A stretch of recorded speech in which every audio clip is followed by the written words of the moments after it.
Bro வயசானவங்களுக்கு சாப்பாடு வாங்கி கொடுங்க ப்ரோ ப்ளீஸ் ப்ளீஸ் ப்ளீஸ். அட ப்ளீஸ்லாம் எதுக்கு பாது ஏகப்பட்ட வேர் கட்டிங்க கிரிட்டு முடிக்கிறேன். அதுக்கு முன்னாடி இந்த வீடியோ ஸ்கிப் பண்ணிடாதீங்க. ஏன்னா நம்ம சப்ஸ்கிரைபருக்கு 10,000 ரூபா கிவேவி இருக்கு. அது என்னன்னு சொல்லிட்டு கடைசியில் சொல்றப்ப அதுக்கப்புறம் பாத்தீங்கன்னா நம்ம தூத்துக்குடியில ஒரு பாய் கடையில பிரியாணி செமையா இருக்கும். அங்கதான் போயிட்டேன். அங்கதான் பாத்தீங்கன்னா 11 பார்சல் சொல்லியாச்சு. அவங்களும் நாட்டுக்கோழி கிரேவியோட வச்சு கட்டி தந்துட்டாங்கப்பா. அதை எடுத்துட்டு அந்த கடைக்கு பக்கத்துலேயே ஒரு இடத்துக்கு போனப்ப அங்கதான் நிறைய பேர் உட்காந்துருந்தாங்க. ஆனா அங்க ஆல்ரெடி இன்னொரு ஃபேமிலி சாப்பாடு கொடுத்துட்டாங்க. அதுக்கப்புறம் பாத்தீங்கன்னா பக்கத்துல உள்ள ஒரு அண்ணன் சொல்லியிருந்தாங்க, தம்பி மாதா கோயில் பக்கம் போங்கப்பா, அங்க இருப்பாங்க, அங்க போய் சாப்பாடு கொடுங்க அப்படின்னு சொல்லியிருந்தாங்க. உடனே கிரிட்டு வந்தாச்சு. அங்க உள்ள பசங்களும் சின்ன பசங்களும் நம்மள சுத்தி வளர்ச்சிட்டாங்க. உடனே அந்த குட்டி பசங்களுக்கும் கொடுத்துட்டு பக்கத்துல ஒரு தாத்தாவும் பாட்டி இருந்தாங்க, அவங்களுக்கும் கொடுத்துட்டு டாஸ்க முடிச்சாச்சு. அது மட்டும் இல்லாம நம்ம 10,000 ரூபாய் கிவே கொடுக்க போறோம். இதுக்கு நீங்க பண்ண வேண்டியது 3 விஷயம் தான். இந்த ஸ்கிரீன்ல தெரியுதுல்ல LD அஜய் அப்படின்னு சொல்லிட்டு இந்த ஐடி நீங்க ஃபாலோ பண்ணி இருக்கணும்.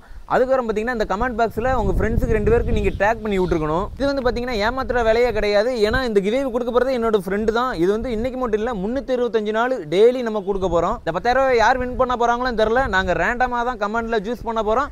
வின்னர் யாருன்னு சொல்லிட்டு வர சண்டையில் தெரிஞ்சிடும். அது மட்டும் இல்லைங்க, ரிசல்ட் வந்து அந்த ஐடியில் தான் வரும். அந்த ஐடியை நான் கொலாப் பண்ணியிருக்கேன். அதில் போய் ஃபாலோ பண்ணிக்கோங்க. இந்த கமெண்ட்டில் உங்கள் ஃப்ரெண்ட்ஸ் 2 பேரை டேக் பண்ணிக்கோங்க. அதுக்கப்புறம் நம்மளையும் பார்த்து ஃபாலோ பண்ணிக்கோங்க.